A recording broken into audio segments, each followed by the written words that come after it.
Meus dedos tremiam enquanto eu ajustava a gravata pela última vez. Aquela gravata pertencia ao meu avô e agora deveria fazer parte do dia mais importante da minha vida. Ou pelo menos era o que eu pensava minutos atrás. A luz do sol atravessava os vitrais da sacristia da Basílica de Santa Croce, tingindo meu terno branco com tons dourados e quentes. Florença nunca esteve tão bela quanto naquela manhã, quando eu estava prestes a me casar com Isabela Romano. Fechei os olhos e tentei acalmar o coração que batia descontroladamente. 32 anos vivi seguindo as expectativas dos outros. Primeiro dos meus pais, depois da sociedade, depois da igreja. A arquitetura se tornou minha vocação porque era uma tradição familiar. Isabela se tornou minha noiva porque era a escolha certa para alguém na minha posição. Tudo parecia perfeito, como um dos meus projetos de restauração. Cada detalhe em seu lugar, cada elemento cuidadosamente planejado e em conformidade com a tradição. Mas então por que havia um vazio tão grande dentro de mim? Eu ouvia os convidados tomando seus lugares no nave principal. 300 pessoas vieram assistir à união das famílias Benedetti e Romano. A elite de Florença, parceiros de negócios, parentes distantes, amigos de infância. Todos esperavam um espetáculo que seria o evento do ano. Minhas mãos se cerraram em punhos sem que eu percebesse e notei que a aliança de noivado cravava meu dedo. Estranho, mas ela sempre me pareceu apertada demais. A porta da sacristia rangeu suavemente e me virei, esperando ver o padre ou algum parente. Mas o corredor estava vazio. Devia ser o vento. Resolvi fazer uma breve oração antes da cerimônia. Um hábito que mantive desde a infância, apesar de todas as dúvidas sobre a fé que me perseguiam nos últimos anos. Ajoelhado diante de um pequeno crucifixo, sussurrei palavras que sabia de cor, mas de repente ouvi uma voz familiar vindo do cômodo ao lado. Marco, meu melhor amigo, meu padrinho de casamento, a pessoa que me conhecia melhor do que eu mesmo. Ele falava com alguém, e sua voz carregava uma dor que eu nunca tinha ouvido antes.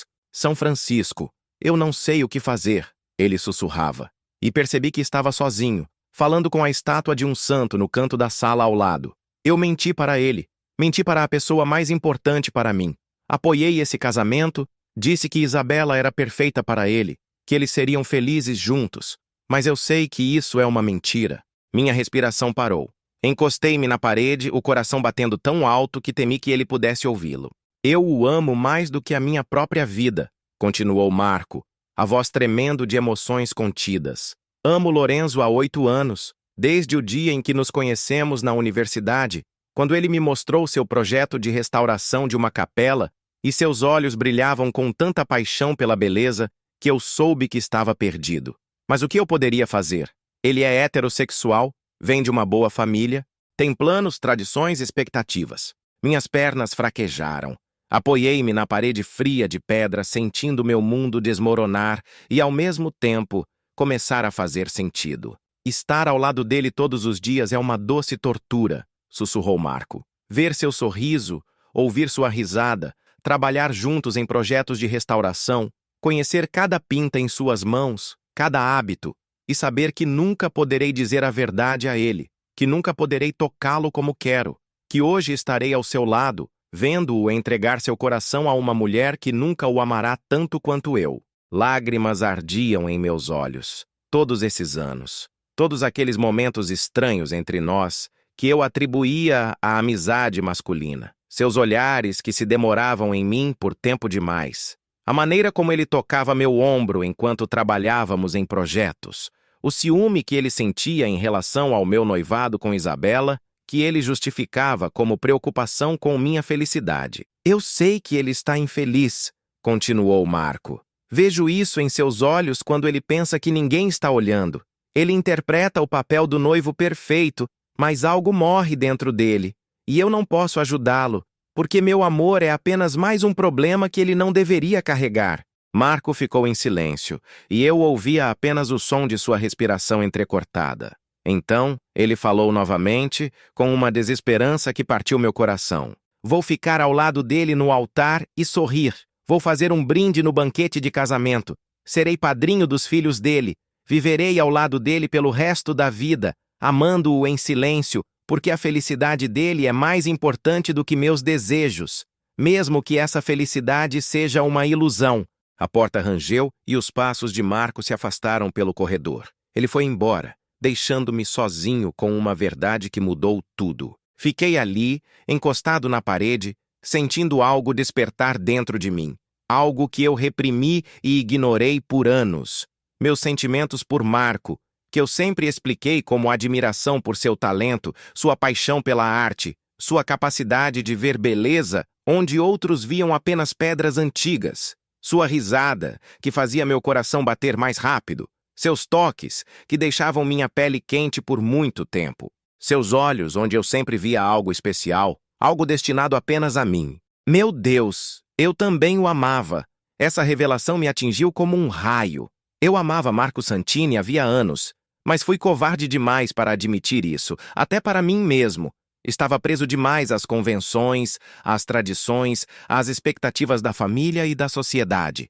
Escolhi o caminho seguro, o caminho que todos aprovavam, e estava disposto a sacrificar minha felicidade pela tranquilidade dos outros. Mas agora, sabendo da verdade, será que eu poderia continuar com esse jogo? O som do órgão ecoou pelo salão principal. A cerimônia estava prestes a começar em 15 minutos. Isabela já estava em sua sala de preparação, vestindo um vestido que custava metade da minha renda anual. 300 convidados se acomodavam em seus lugares. O padre preparava suas últimas instruções. E eu estava na sacristia, segurando os destroços da vida que construí para mim, sem saber se teria coragem para fazer o que planejava, porque eu tinha um plano louco, inacreditável, que poderia nos libertar ou nos destruir para sempre. O som do órgão ficou mais alto, e eu sabia que o tempo estava acabando. Minhas mãos ainda tremiam enquanto ajustava a gola e me olhava no espelho antigo da sacristia. O homem que me encarava parecia um estranho. Seus olhos brilhavam com um fogo que eu não via há anos, ou talvez nunca tivesse visto. A porta se abriu e o padre Antônio, nosso sacerdote de família, entrou. Seu rosto enrugado se iluminou com um sorriso caloroso ao me ver. "Lorenzo, meu garoto, está pronto para o passo mais importante da sua vida?" Ele perguntou, ajustando suas vestes clericais. Olhei para ele e senti a ironia amarga em suas palavras. "Padre Antônio, e se uma pessoa passou a vida inteira trilhando o caminho errado? E se ela só percebeu isso agora, quando parece tarde demais?" O velho padre estudou meu rosto com atenção. "Meu filho, Deus nos dá sinais quando estamos prontos para vê-los. Às vezes, as revelações mais importantes chegam nos momentos mais inesperados." Suas palavras soaram como uma bênção para o que eu planejava fazer. Assenti e seguimos para a porta que levava ao nave principal da basílica. Quando as portas se abriram, fui tomado pela grandiosidade do momento. A luz do sol, filtrada pelos vitrais góticos, criava um mosaico de sombras coloridas no chão de mármore. 300 pares de olhos se voltaram para mim, e vi rostos conhecidos. Minha mãe com um sorriso orgulhoso, meu pai com uma expressão solene, inúmeros parentes e amigos da família, parceiros de negócios, mas meu olhar encontrou imediatamente Marco. Ele estava ao lado do altar, vestindo um terno alugado que caía desajeitadamente, mas nem isso escondia sua beleza natural. Seus cabelos castanhos estavam penteados com cuidado, embora eu soubesse que, em uma hora, estariam bagunçados novamente. Ele tinha o hábito de passar a mão pelos cabelos quando estava nervoso. Seus olhos azuis verdeados encontraram os meus, e por um segundo vi neles toda a dor que ele confessara à estátua de São Francisco. Marco tentou sorrir, desempenhando o papel de padrinho feliz, mas eu via a tensão em seus ombros, na forma como ele apertava as mãos atrás das costas. Ele me amava, e eu o fazia sofrer a cada passo que dava em direção ao altar. Enquanto caminhava lentamente pelo corredor central, ao som da música solene, memórias da nossa amizade ganhavam um novo significado. Aquele dia, 2 anos atrás, quando trabalhávamos na restauração de afrescos na Igreja de Santo Espírito, Marco estava nos andaimes, limpando cuidadosamente o rosto de um anjo coberto por séculos de poeira, e eu observava o trabalho de suas mãos, fortes, mas incrivelmente delicadas. O sol, entrando pela janela, iluminava seu perfil, e eu me peguei pensando que ele parecia um daqueles anjos renascentistas que restaurava. Naquele momento ele se virou e encontrou meu olhar. "O quê?" perguntou rindo. "Tem algo no meu rosto?" "Não", respondi, sentindo um calor estranho no peito. "Só estou pensando que você nasceu para esse trabalho." Ele desceu dos andaimes e se aproximou tanto que senti o cheiro de mármore e tinta a óleo que sempre o acompanhava. "Sabe, Lorenzo, às vezes penso que nos completamos. Você vê a beleza na arquitetura, nas grandes formas, em como o espaço afeta as pessoas. E eu vejo a beleza nos detalhes, na textura, em como a luz brinca nas superfícies." Ele estendeu a mão e tocou meu pulso, apontando uma mancha de tinta que eu acidentalmente pegara. Seu toque foi leve, mas queimou minha pele. "Juntos criamos algo especial", acrescentou ele baixinho. Naquela época, eu não entendia a profundidade de suas palavras. Agora elas soavam como uma confissão de amor que eu fui cego demais para enxergar. Chegando ao altar, tomei meu lugar ao lado de Marco. Ele sussurrou: "Você está bem? Parece pálido." Olhei em seus olhos e vi tanta preocupação, tanta ternura, que meu coração se apertou. "Vou ficar", respondi. E aquelas palavras tinham um significado muito mais profundo do que ele poderia imaginar. A música do órgão mudou, sinalizando a chegada da noiva. Todos os convidados se levantaram e ouvi um suspiro coletivo de admiração quando as portas no fundo do nave se abriram e Isabela apareceu. Ela estava impecavelmente bela. Seu vestido de seda italiana fluía ao seu redor como pérolas líquidas. O véu de renda antiga da família Romano criava uma aura de inocência, e os diamantes em seus cabelos brilhavam sob os raios de sol. Ela sorria com aquele sorriso perfeito que praticara por meses diante do espelho, caminhando para o altar com a graça de uma rainha. Mas ao olhar para ela, tudo o que senti foi um profundo arrependimento. Arrependimento por não poder dar a ela o amor que ela merecia. Arrependimento por tê-la arrastado para essa mentira que era minha vida. Isabela chegou ao altar e seu pai, solenemente, entregou sua mão à minha. Seus dedos estavam frios nas minhas palmas e notei um leve tremor em suas mãos. Ela também estava nervosa, mas por razões completamente diferentes. Para ela, aquele era o dia mais feliz de sua vida, o momento com que sonhara desde criança. O padre Antônio começou a cerimônia, sua voz ecoando pelos arcos da basílica. Palavras sobre amor, fidelidade e família soavam como uma zombaria do que acontecia em meu coração. Respondi mecanicamente quando necessário, mas minha mente estava em outro lugar. Eu pensava em Marco, ao meu lado, em como sua respiração acelerou ligeiramente quando o padre Antônio falou sobre os laços sagrados do matrimônio, em como suas mãos se cerraram em punhos quando o padre perguntou se havia alguém que se opusesse àquela união. Houve uma pausa. O momento tradicional em que qualquer pessoa pode expressar objeções ao casamento. Normalmente era uma mera formalidade. Ninguém nunca usava essa oportunidade na vida real. Mas aquele não era um dia comum. Senti os 300 pares de olhos nos observando, esperando a cerimônia continuar. Isabela apertou minha mão com mais força, seus olhos brilhando de felicidade. Marco estava imóvel como uma estátua, mas eu via a tensão nos músculos de seu pescoço. E então tomei a decisão que mudou tudo. Em vez de esperar o fim da pausa, virei-me lentamente. Não para os convidados, não para o padre, mas para Marco. 300 pessoas prenderam a respiração.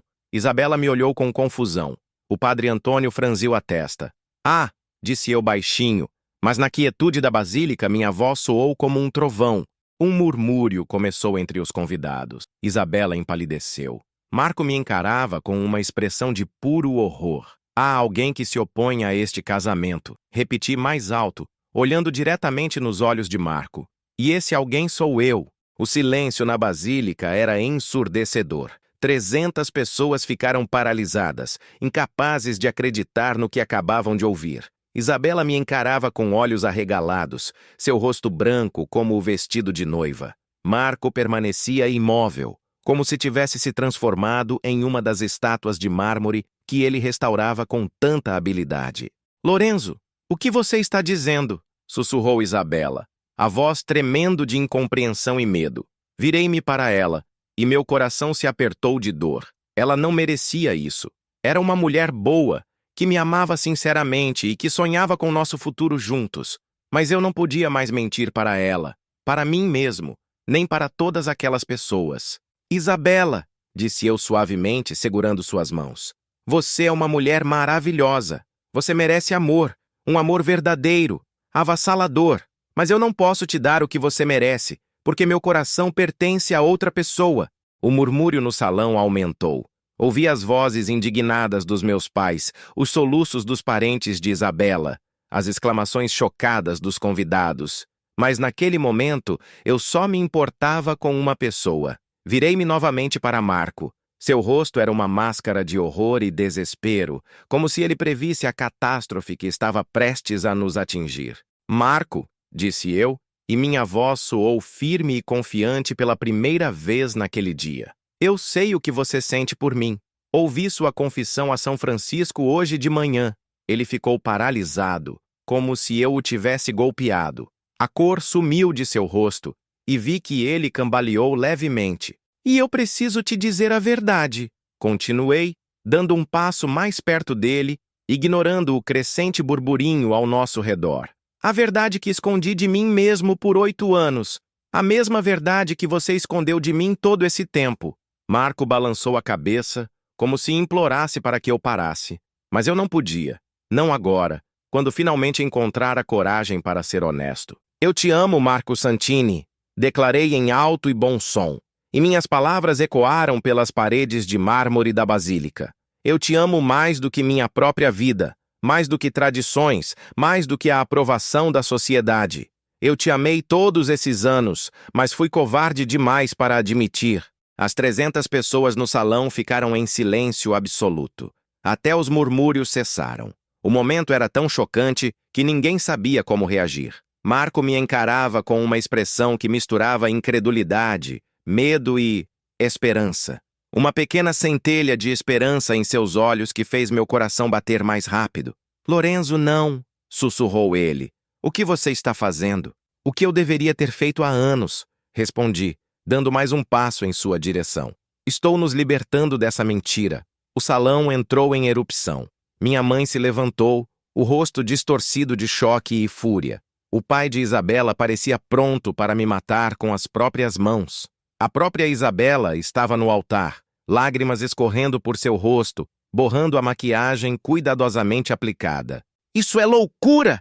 Gritou minha mãe. Lorenzo, o que está acontecendo com você? Como pode envergonhar nossa família assim?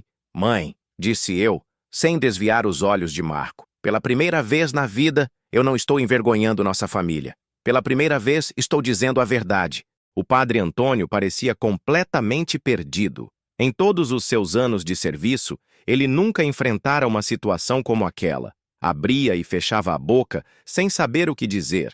Mas eu só me importava com Marco. Via as emoções conflitantes em seus olhos. Medo, amor, desespero, esperança. Tudo misturado em um coquetel incrível de sentimentos. Lembra, disse eu baixinho, aproximando-me ainda mais. Daquele dia em que restaurávamos o afresco na igreja de Santo Espírito, você disse que nos completávamos, que juntos criávamos algo especial. Marco assentiu sem confiar na própria voz. Você estava certo, continuei. Nós criamos algo especial. Sempre criamos. Não só no trabalho, mas na vida. Eu sentia isso, mas estava assustado demais para admitir. Estendi a mão e toquei sua bochecha com cuidado. Sua pele era quente sob meus dedos, e senti quando ele se inclinou levemente contra minha palma. Todos esses anos, sussurrei, quando você me olhava com aquela ternura especial que eu só via em seus olhos, quando você me tocava e eu sentia eletricidade, quando trabalhávamos até tarde da noite em projetos e o mundo inteiro desaparecia, deixando só nós dois. Eu sabia. No fundo, eu sempre soube. Lorenzo, sussurrou ele, a voz tremendo de emoção. E se perdermos tudo? Sua família, meu trabalho, amigos, posição na sociedade? O que é a posição na sociedade comparada ao amor verdadeiro? Respondi. O que é a aprovação de pessoas que não sabem quem realmente somos? Marco, somos jovens. Temos talento, paixão pelo que fazemos e agora temos a verdade. Isso não é suficiente para começar uma nova vida? O salão mergulhou no caos. Pessoas se levantavam, falavam todas ao mesmo tempo, algumas se dirigiam à saída. Isabela soluçava nos braços de suas damas de honra. Meus pais pareciam que o mundo havia desmoronado, mas no centro de toda aquela loucura estávamos nós dois, eu e Marco, olhando nos olhos um do outro e, pela primeira vez em 8 anos, nos vendo de verdade. Eu sonhei tanto com esse momento, confessou ele baixinho. Mas nunca pensei que ele realmente chegaria. E agora chegou, disse eu.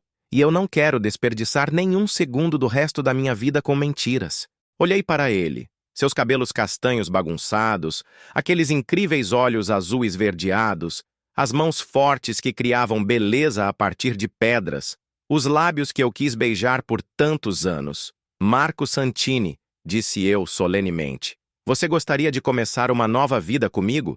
Ele me olhou por um longo tempo e vi que ele tomava a decisão mais importante de sua vida. Finalmente, um sorriso lento apareceu em seu rosto. Aquele mesmo sorriso que sempre fazia meu coração pular uma batida. Sim, sussurrou ele. Sim, quero. E naquele momento, apesar do caos ao nosso redor, apesar dos gritos de indignação e das lágrimas, apesar de termos acabado de explodir nossas vidas antigas, eu me senti livre pela primeira vez em 32 anos. Mas eu sabia que os verdadeiros desafios estavam apenas começando. As famílias, a sociedade, a igreja, todos estariam contra nós. Havia uma luta pela frente, pelo direito de sermos nós mesmos, pelo direito de amar quem escolhemos com o coração, não com a razão. No entanto, olhando nos olhos de Marco, eu sabia que estava pronto para essa luta. Porque, pela primeira vez na vida, eu lutava por algo verdadeiro. Os dias seguintes foram um verdadeiro teste para tudo o que acreditávamos sobre nós mesmos e um sobre o outro. O escândalo na Basílica de Santa Croce se espalhou por Florença mais rápido que um incêndio florestal. Naquela mesma noite, nossas fotos estavam nas capas de todos os jornais locais. E na manhã seguinte a história já havia chegado aos jornais nacionais. Arquiteto abandona noiva no altar pelo melhor amigo. Manchetes assim pipocavam por aí. Algumas eram mais cruéis. Vergonha das antigas famílias florentinas. Ou escândalo de casamento do século choca a comunidade católica. Eu estava sentado em meu apartamento, que agora parecia o único refúgio em um mundo que se tornara hostil da noite para o dia. Marco estava ao meu lado. Ele não saiu desde que deixamos a basílica juntos sob uma chuva de insultos e gritos indignados. Sua presença era a única coisa que me impedia de cair em desespero total. Eles têm razão, sabe? Disse ele baixinho, folheando outro jornal com nossas fotos. Nós realmente destruímos a vida de muitas pessoas. Olhei para ele e vi a dor em seus olhos. Nos últimos 3 dias, ele parecia ter envelhecido anos. As olheiras denunciavam noites sem dormir, e a tensão em seus ombros revelava o peso que ele carregava na alma. Isabela não fala com ninguém, continuou ele. A família dela a trancou em casa. Dizem que ela não come há 2 dias. Uma onda de culpa me atravessou. Eu sabia que meu ato machucara uma pessoa inocente, e essa era a parte mais difícil de toda a história. E sua família? Perguntou Marco. Dei uma risada amarga. Minha mãe diz que não tem mais um filho. Meu pai me proibiu de aparecer no escritório da empresa. Eles acham que é uma loucura temporária, que vou me arrepender e pedir perdão a todos. O telefone tocou pela 5ª vez em 1 hora. Nem olhei para a tela. Sabia que seria um jornalista ou algum conhecido querendo dar sua opinião sobre nossa vergonha. Marco, disse eu virando-me para ele. Talvez eles estejam certos. Talvez eu devesse ter esperado. Encontrado uma maneira mais delicada de resolver isso. Talvez eu tenha destruído vidas demais pelo meu desejo egoísta de ser feliz. Ele se levantou do sofá, veio até mim, ajoelhou-se ao lado da minha poltrona e segurou minhas mãos nas suas. Suas palmas eram quentes e fortes. As mãos de alguém que cria beleza com elas. Lorenzo, me escute com atenção, disse ele sério. Sim, nós causamos dor às pessoas. Sim, destruímos planos e expectativas. Mas nós não destruímos vidas. Vidas não se resumem a um único evento, por mais significativo que seja. Isabela é jovem e bonita. Ela encontrará alguém que a ame de verdade. Seus pais, com o tempo, vão te perdoar porque te amam. E nós Nós finalmente estamos nos dando uma chance de sermos verdadeiramente felizes. Ele se levantou e sentou no braço da minha poltrona, me abraçando pelos ombros. Encostei-me em seu peito e senti a tensão começar a se dissipar. Mas e o trabalho? Sussurrei. Nossa reputação na comunidade profissional? Quem vai confiar projetos a nós depois de um escândalo desses? Marco pensou por um momento. Sabe, hoje de manhã recebi uma ligação de Giovanni Martelli, de Veneza. Lembra dele?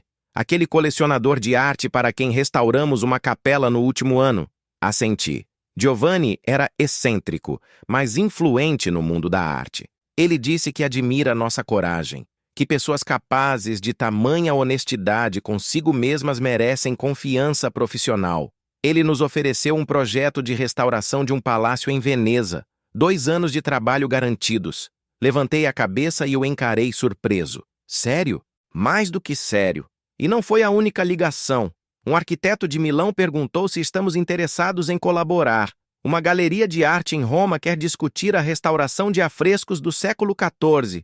Marco sorriu. E havia algo novo em seu sorriso. Uma confiança que eu nunca tinha visto antes. Pelo visto, continuou ele, muitas pessoas estão cansadas de hipocrisia e falsidade. Nossa história mostrou a elas que é possível ser honesto, mesmo que isso tenha um custo alto, e elas querem trabalhar com pessoas que não têm medo de ser quem são. Naquele momento, bateram à porta. Nos entreolhamos. Não esperávamos visitas. Fui até a porta com cautela e olhei pelo olho mágico. Era um homem idoso em um terno caro que eu não reconheci. Senhor Benedetti? Perguntou ele quando entreabri a porta. Meu nome é Alberto Rossi. Represento o Fundo Internacional de Restauração de Monumentos Históricos. Abri a porta completamente intrigado. Alberto Rossi era uma lenda na nossa área. Um homem cujas decisões influenciavam o destino dos mais importantes projetos culturais do mundo. Posso entrar? Perguntou ele. Tenho uma proposta que pode interessar a você e ao Sr. Santini. Convidamos Alberto para a sala de estar. Ele recusou o café oferecido e foi direto ao ponto. Cavalheiros, acompanho o trabalho de vocês há alguns anos.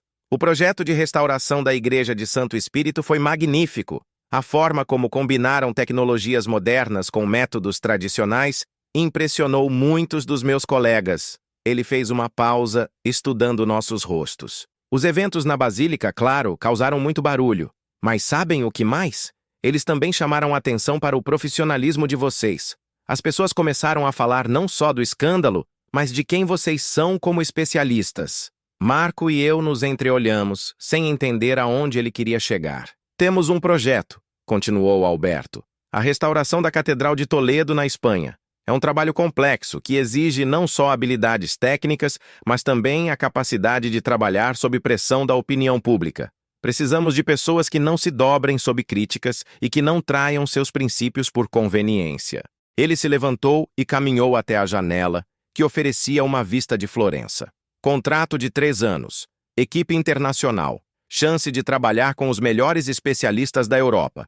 E, não menos importante, uma distância suficiente da imprensa italiana para que vocês possam se concentrar no trabalho, não nas fofocas. Senti meu coração acelerar. Era uma oportunidade não só de continuar a carreira, mas de começar um novo capítulo na vida, longe dos olhares julgadores. Há uma condição, acrescentou Alberto, virando-se para nós. Vocês devem trabalhar como equipe, não apenas colegas, mas verdadeiros parceiros. O que aconteceu na Basílica mostrou que vocês são capazes de ser honestos um com o outro. Isso é uma qualidade rara no nosso mundo. Marco segurou minha mão e senti o calor de sua palma. Precisamos de tempo para pensar, disse eu. Claro, assentiu Alberto. Mas não muito. O projeto começa em 1 mês. Depois que ele saiu, ficamos sentados em silêncio por um longo tempo, refletindo sobre a proposta. Espanha, um novo começo. Uma chance de construir uma vida juntos, longe do passado. É um sinal, disse Marco baixinho. Uma oportunidade que o destino nos deu. Mas eu sabia que novos desafios nos esperavam.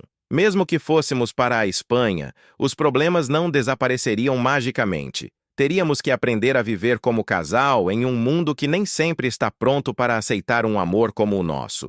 A semana antes da partida para a Espanha foi a mais difícil da minha vida.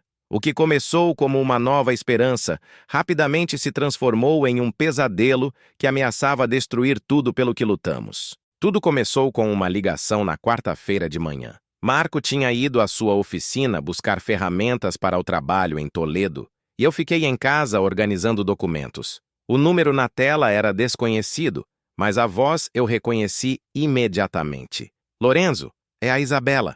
Meu coração parou. Desde o dia do casamento, 2 semanas atrás, era a primeira vez que ela entrava em contato. Isabela, sussurrei. Como você está? Eu sinto muito por tudo. Encontre-se comigo, interrompeu ela. Hoje, no café perto da Ponte Vecchio. Preciso falar com você. Havia uma determinação estranha em sua voz, que me preocupou mais do que raiva ou lágrimas.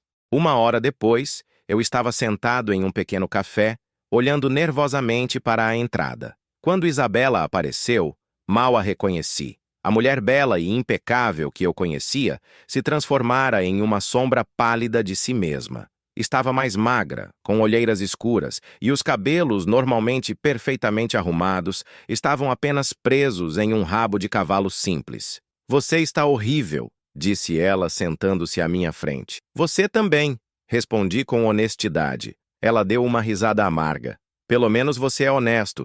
Isso é novidade em você. O garçom se aproximou para anotar o pedido, mas Isabela o dispensou com um gesto. Não vou demorar, disse ela, fixando o olhar em mim. Vim te contar que vou me casar. Quase engasguei. O quê? Com Antônio Vivaldi. Você se lembra dele? O filho do banqueiro de Milão. Ele me pediu em casamento há 2 anos, mas eu recusei por sua causa. Sua voz era fria como mármore. Ele ainda quer se casar comigo. O casamento é daqui a 1 mês. Isabela, mas tão rápido. Você tem certeza de que é o certo?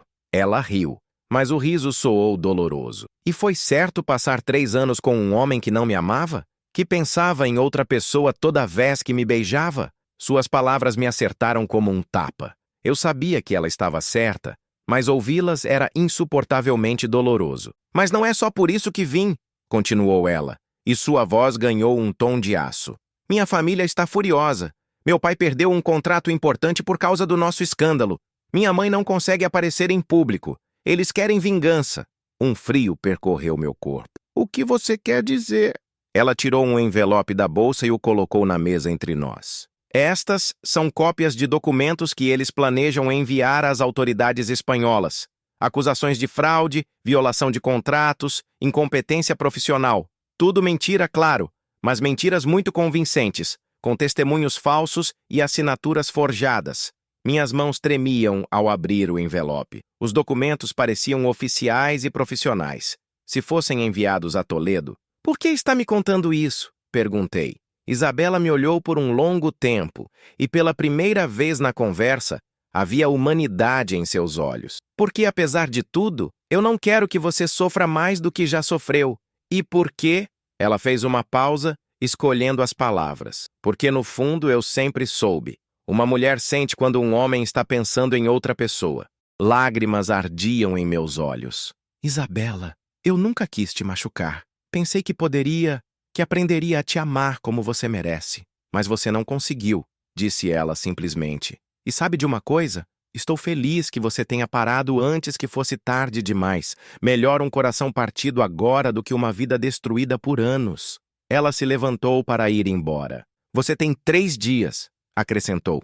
Depois disso, os documentos serão enviados à Espanha. Quando Isabela saiu, fiquei no café por mais meia hora, tentando processar o que acontecera. Todos os nossos planos, toda a esperança de um novo começo, poderiam desmoronar por causa da vingança da família Romano. Voltei para casa e encontrei Marco na cozinha, preparando o jantar. Ele cantarolava algo alegremente, com aquele sorriso feliz que eu tanto amava.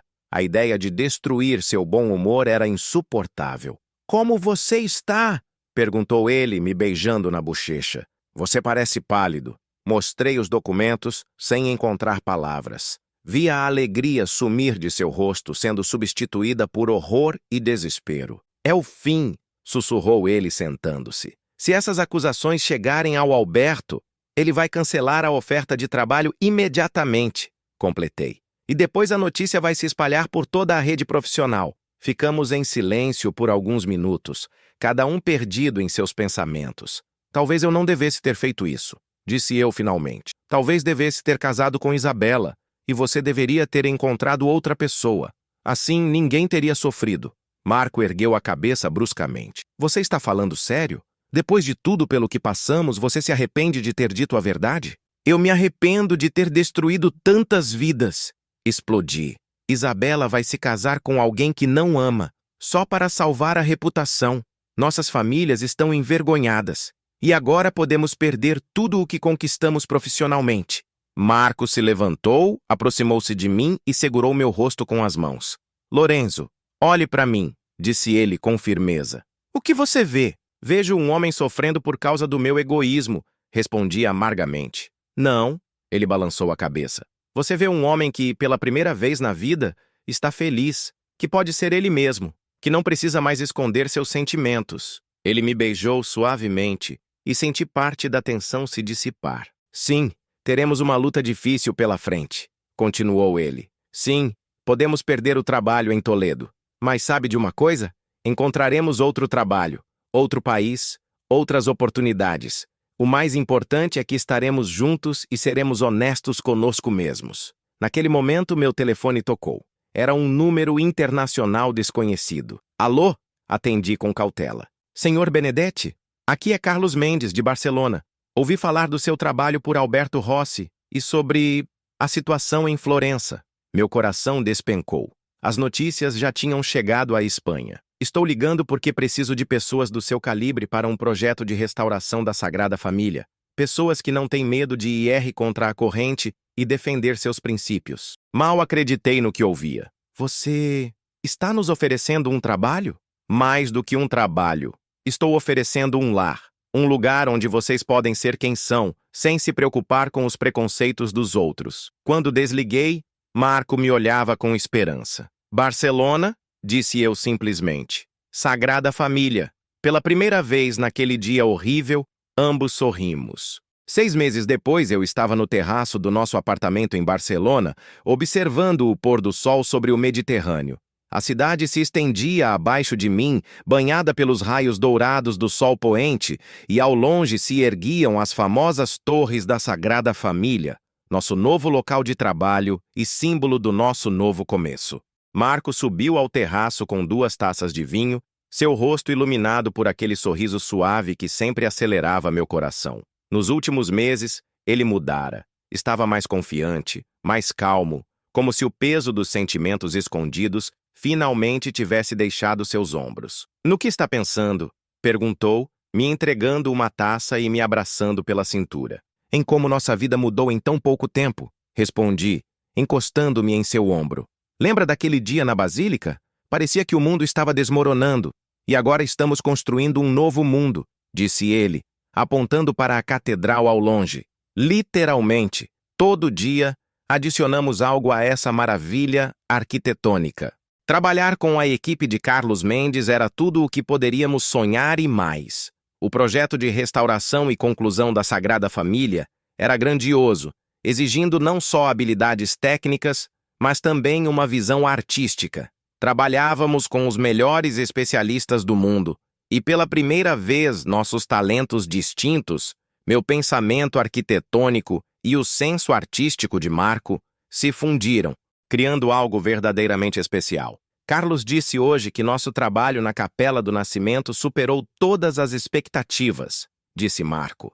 Ele quer nos confiar a próxima etapa, a restauração da fachada da glória. Sorri, lembrando do entusiasmo do nosso chefe. Carlos não era apenas um profissional excepcional, mas também alguém que nos aceitou como éramos, sem perguntas ou julgamentos. Em Barcelona, encontramos uma comunidade de pessoas que valorizavam talento e honestidade acima das expectativas sociais. E a carta da sua mãe? Perguntou Marco com cuidado. Suspirei. A carta chegara 1 semana antes, a primeira desde que chegamos a Barcelona. Minha mãe escreveu de forma seca e formal, mas entre as linhas havia um desejo de reaproximar-se. Ela nos convidou para o Natal, disse eu. Disse que meu pai está disposto a conversar, que eles estão tentando entender. E o que você acha disso? Não sei. Parte de mim quer voltar, Mostrar a eles que não mudamos como pessoas, que ainda somos o filho e o melhor amigo que eles conheciam a vida toda. Mas outra parte teme destruir o que construímos aqui. Marco virou-se para mim, seus olhos sérios e cheios de compreensão. Lorenzo, não podemos fugir do passado para sempre. Mais cedo ou mais tarde teremos que enfrentá-lo.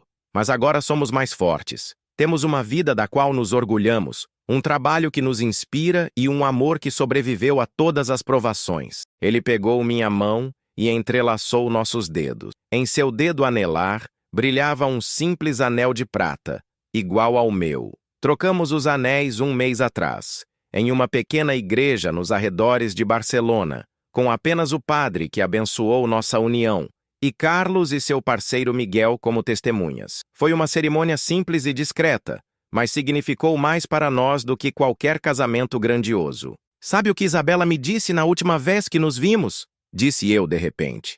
O quê? Que ela está feliz por eu ter parado antes que fosse tarde demais. Que é melhor um coração partido agora do que uma vida destruída por anos. Tomei um gole de vinho, lembrando suas palavras. Recebi um cartão dela na semana passada.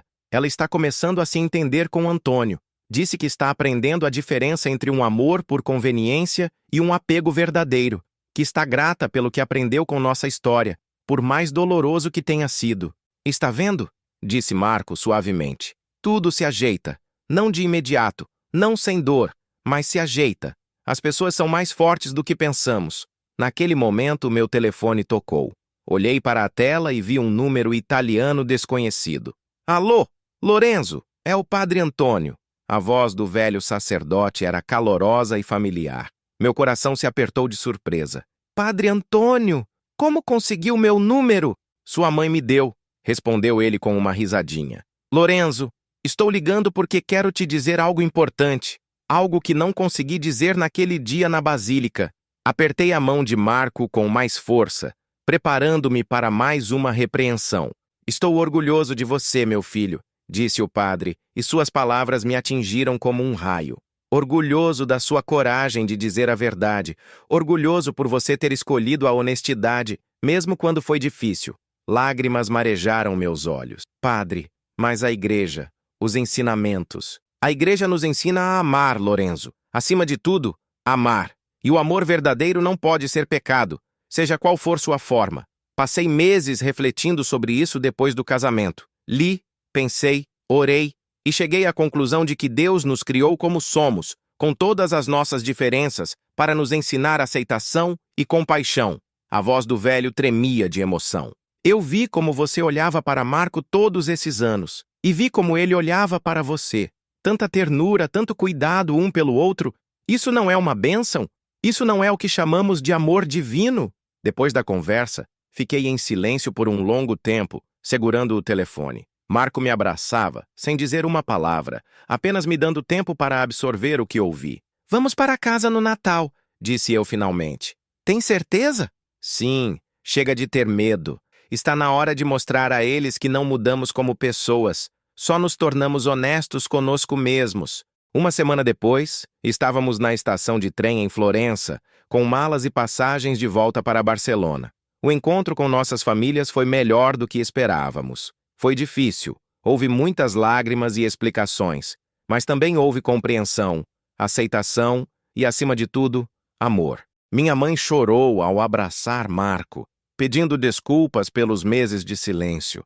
Meu pai apertou sua mão e disse que sempre o considerou parte da família e isso não mudaria. Os pais de Marco foram mais contidos, mas até eles reconheceram que o filho parecia mais feliz do que nunca. O trem para Barcelona partiria em 1 hora. Decidimos dar um último passeio pela cidade, visitando lugares que significavam tanto para nós. A Basílica de Santa Croce parecia tranquila sob a luz do sol de inverno. Entramos e nos sentamos no último banco onde tudo começou. Arrependido? Perguntou Marco baixinho. De quê? Daquele dia, daquela escolha. Olhei para o altar onde, 6 meses atrás, quase cometi o maior erro da minha vida. Depois olhei para o homem ao meu lado, suas mãos fortes que criam beleza, seus olhos que me fitavam com tanto amor, seu rosto que se tornara o mais querido do mundo. Não, disse eu com firmeza. Não me arrependo de nada. Pela primeira vez na vida, não me arrependo de nenhuma decisão. Saímos da basílica de mãos dadas, sob os olhares surpresos, mas já não mais julgadores dos transeuntes. Florença mudou. Ou talvez nós tenhamos mudado. Na estação, esperando o trem, Marco virou-se para mim de repente.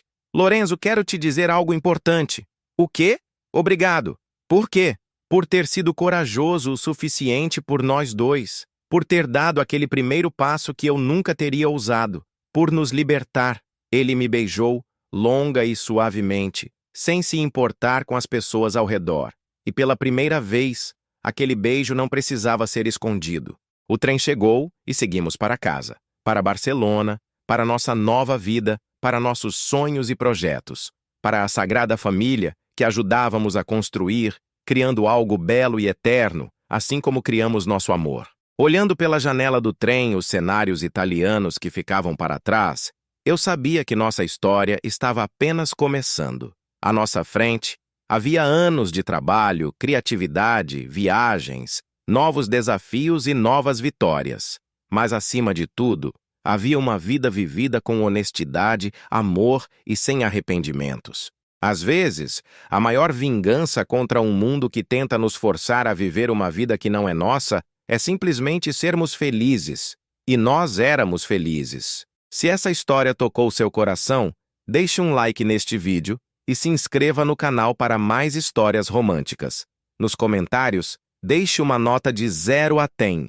Sua opinião é muito importante para nós. E compartilhe o que mais te marcou nessa história de amor, coragem e força para ser quem você realmente é.